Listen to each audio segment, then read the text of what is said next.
Con esta perspectiva respecto a la política monetaria, al Banco Central Europeo y ahora, a continuación, seguimos con la mirada puesta en la clave geopolítica. Y además, en estos próximos minutos contamos con Trevor Taylor, es director de Defensa, Industria y el programa de Sociedad en el Royal United Services Institute. Trevor, good afternoon from Spain. Thank you so much for having us a few minutes. Good afternoon to you.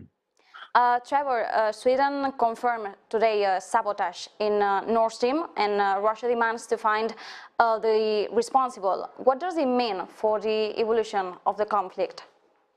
Well, I think it's just another sign, really, of the increasing desperation of the Russian regime, particularly President Putin, that he's obviously trying to, given the fact that his armed forces have been unable to have the success that they wanted on the ground in Ukraine, they're resorting to other tactics, and tactics that are essentially valued because they're deniable. You know, there's no actual proof that it was Russia. And meanwhile, tribal leaders are making a force to get peace negotiations started. We saw it in G20, in the G20 meeting. Do you think this is possible? Who can be a good player? Because Macron is talking about China, for example, says the country can be really useful in negotiations with Russia. Well, I think it's a question: what would it take to get Russia to change its stance drastically? And I think that there is nothing in the outside world that will do that. My feeling is, and I think it's a lot of people's feeling from quite early on, that this would not cease until, if Ukrainian forces continue to have success, it won't cease until internal pressures within Russia force President Putin to change his mind. That might mean a change of regime in Russia, but that at the minute seems pretty distant. So I don't see that external efforts to promote peace talks are really going to make much progress. On the other hand, from a wider perspective, even if it's a very outside chance that outside pressure could work, it's worth taking. And obviously Western leaders are telling the rest of the world that they are ready to contemplate some kind of compromise. But essentially that should be, in the end, be down to what Ukraine's happy with. And we are seeing how Russia maintains that it's open to any negotiation. The Kremlin says the problem lies in attracting Zelensky to the table. What do you think about?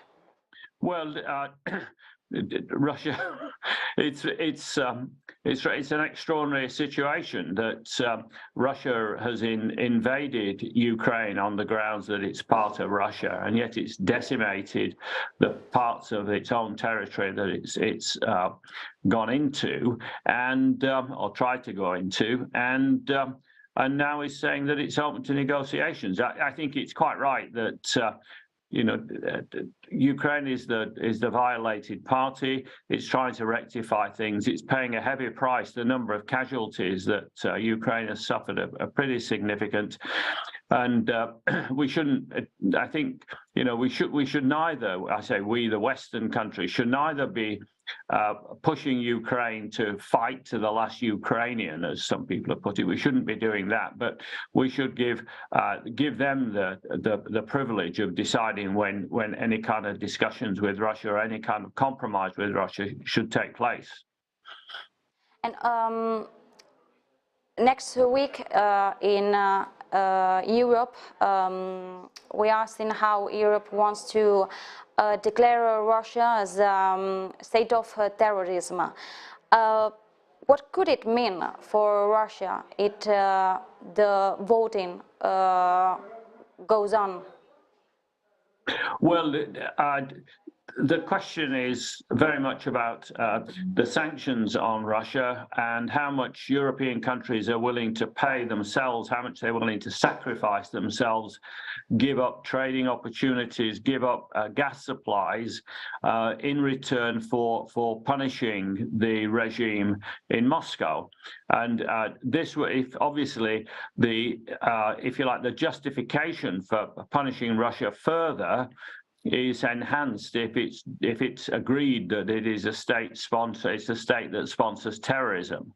I don't know how actually Russia seems to be able to withstand quite a lot of economic pressure from a basic sort of condition, because of course it's getting revenue from oil and gas sales, and it will have a market for that, not so much in Europe, but certainly to the east with China and perhaps I don't know how much North Korea is really in a position to help Russia economically, but whether the economic pressure on the Putin regime will really be enhanced by that vote, I think it's quite difficult to tell, but it's certainly another charge on the charge sheets that's against the Putin regime.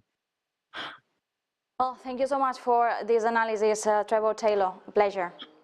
Thank you. Good afternoon. Bueno, pues nosotros nos quedamos con este análisis